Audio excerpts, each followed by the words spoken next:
Bangladesh cricket দলের মধ্যেও কিছু নির্দিষ্ট খেলোয়াড় আছেন যারা নিজেদের প্রতিভা এবং দক্ষতার মাধ্যমে দেশের ক্রিকেটে আলো ফেলেছেন।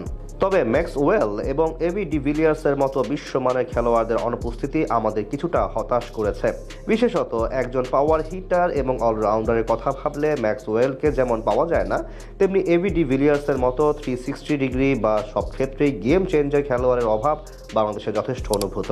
ম্যাক্সওয়েলের মতো পাওয়ার হিটার নেই বাংলাদেশ দলে, এই নিয়ে আক্ষেপ থাকতেই পারে। নেই এবি ডিভিলিয়ার্সের মতো 360 ডিগ্রি খেলোয়াড়। ব্যাটিং দক্ষতায় তাদের মতো কেউ না থাকলেও এবার ফিল্ডিং দক্ষতায় সেটাই যেন দেখিয়ে দিয়েছেন জাকের আলী অনিক ও তাওহিদ হৃদয়। একজনকে আপনি মেপে নিতে পারেন এবির সাথে, অন্যজনকে ম্যাক্সওয়েলের সাথে। দুজনের ক্যাচ নেওয়ার ধরন দেখে সিদ্ধান্ত নেবেন আপনি। তবে যা করেছেন দুজন সত্যিই অবাক কাণ্ড। দশম ওভারে সাইফ হাসান যখন বোলিং করতে আসেন তখন অনেকেই হয়তো ভাবছিলেন সাইফ আসলে একজন ব্যাটার হিসেবে দলে আছেন, তাহলে বোলিংয়ে তার পারফরমেন্স কেমন হবে। তবে লিটন দাসের অধিনায়কত্ব আবারও তার এক অসাধারণ সিদ্ধান্তের মাধ্যমে প্রমাণ করলো যে তিনি শুধুই একজন ভালো ব্যাটসম্যান নয়, একজন দারুণ অধিনায়কও। পার্ট টাইমার হিসেবে সাইফ হাসানকে আনা, তার পারফরমেন্স দেখানো। দশম ওভারে খেলা চলছে। নেদারল্যান্ডসের অধিনায়ক স্কট এডওয়ার্ডস যখন পিচে ছিলেন তখন মনে হচ্ছিল তিনি যেন একমাত্র বড় হুমকি।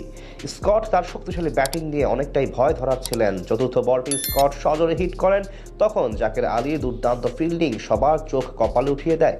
এই ক্যাচটির সৌন্দর্য ছিল ততটাই অবিশ্বাস্য যে পুরো মাঠই থেমে যায় এক মুহূর্তের জন্য, যেন গ্লেন ম্যাক্সওয়েলের মতো ভঙ্গিতে ক্যাচটি নিয়েছিলেন। ধারাভাষ্যকারও তখন নিজের আর আবেগ সামলাতে পারেননি। তিনি বলেছিলেন এই উইকেটটা জাকের আলীকেই দেওয়া উচিত। এটি ছিল তার ফিল্ডিংয়ের এমন এক মুহূর্ত যা প্রত্যেক ক্রিকেট প্রেমী মনে রাখবে। ধারাভাষ্যকারের সাথে দ্বিমত করার সুযোগ নেই, কারণ ক্যাচটা সত্যিই অসাধারণ ছিল। ইংরেজিতে একটা কথা আছে, if you can do it I can do better, অর্থাৎ যদি তুমি করতে পারো তবে আমি আরও ভালো করতে পারবো।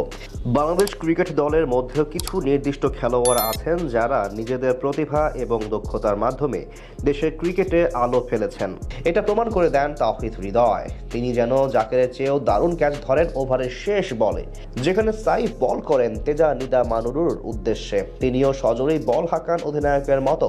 এবার জাকের আলীর মতো দারুণ ক্যাচ লুফে নেন হৃদয়। তার ক্যাচটা চাইলে তুলনা করতেই পারেন এবির সাথে।